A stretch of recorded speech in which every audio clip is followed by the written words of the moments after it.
வணக்கம். உங்கள் வசந்தசேகர். இன்றைக்கி நடிகை திரு காஞ்சனா அவர்கள் பற்றி தான் பேச போகிறோம். இவர் 1939 ஆகஸ்ட் 16 சென்னையில் தாங்க பிறந்திருக்கிறாங்க. இவங்க அப்பா ஒரு சிவில் இன்ஜினியர். இவங்க சின்ன வயசுலேயே கலைத்துறையில் ரொம்ப ஆர்வம். அதனால் அப்புறம் திரைப்படத்துறையில் வந்தாங்க. இவங்க கிட்டத்தட்ட 150 திரைப்படங்கள் நடிச்சிருக்காங்க. தமிழ், தெலுங்கு, மலையாளம், கன்னடம், ஹிந்தி. அன்றைக்கி அந்த காலகட்டத்தில் இவங்க ஒரு மிகப்பெரிய கதாநாயகியாக இருந்திருக்காங்க.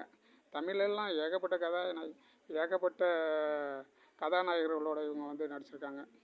அதில் குறிப்பாக சொல்லப்போனால் எம்ஜிஆர், சிவாஜி கணேசன் ஆகிய அவங்களோட முன்னணி நிறைய நடிச்சிருக்காங்க. அதே மாதிரி தான் ஹிந்திலேயும் மலையாளம், தெலுங்குலெல்லாம் முன்னணி கதாநாயகரோடு நடிச்சிருக்காங்க.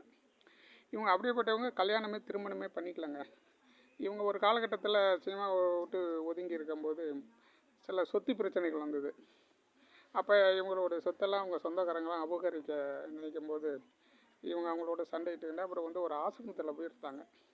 கொஞ்ச காலம் இவங்களாம் நிறைய பேர் தேட ஆரம்பிச்சிட்டாங்க. எங்கே காஞ்சனாங்கிற ஒரு நடிகை இருந்தாங்க, அவங்க எங்கே போயிட்டாங்க. அப்புறம் பார்த்தாக்க ஒரு ஆசிரமத்தில் போய் தங்கியிருக்காங்க. அப்புறம் கண்டுபிடிச்சிட்டாங்க.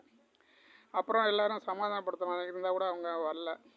இவங்க சொத்துக்களெல்லாம் எனக்கு வரணும் அப்படின்னு சொல்லிட்டு திருப்பதி ஏழுமலையானை வேண்டிக்கிட்டாங்க. நான் ஜெயிச்சிட்டேன்னா அப்போ கேஸ் நடந்தது. இவங்க கேஸ் போட்டாங்க. கேஸ் போட்டு ஜெயிச்சேன்னா நான் உனக்கு என் சொத்தெல்லாம் எழுதி வைக்கிறேன்னு சொல்லி இந்த ஏழுமலையான் திருப்பதியில் இது பண்ணிட்டாங்க. அப்புறம் மறுபடியும் பார்த்தாக்கா அந்த சொத்தெல்லாம் அவங்க செலுத்திட்டாங்க.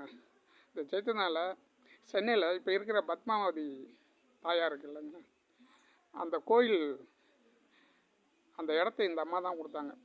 அது கோடிக்கணக்கில் போங்க இன்றைக்கி அந்த சொத்துலாம். அப்படி ஒரு பெரிய மனசுலாம் எந்த நடிகைக்கும் வராது. அப்படி ஒரு தங்கமான நடிகை திரு காஞ்சனா அவர்கள். இன்றைக்கி அவங்கள பற்றி ஒரு நினைவு கொண்டுள்ள மிகவும் மகிழ்ச்சி அடைகிறேன். நன்றி, வணக்கம்.